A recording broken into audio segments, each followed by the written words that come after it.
Hello guys, നമ്മുടെ കയ്യിൽ ഒരു പുതിയൊരു വണ്ടി വന്നിട്ടുണ്ട്. 2021 നവംബർ. ഓക്കെ, റൈസ് XP എൻഡോർക്ക്. വണ്ടി അത്യാവശ്യം നല്ല വണ്ടിയാണ്, ക്വാളിറ്റി ഉള്ള വണ്ടിയാണ്.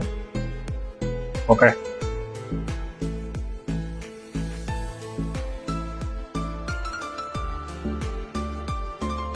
ഇതിന് വന്നിട്ട് ചോദിക്കുന്ന റേറ്റ് 65 രൂപയാണ്, 65,000. Rice XP. ബാക്ക് വന്നിട്ട് അത്യാവശ്യം നല്ല പുതിയ ടയറാണ്. വണ്ടി അത്യാവശ്യം ക്വാളിറ്റി ഉണ്ട്. കിലോമീറ്ററും ലോ ആണ്.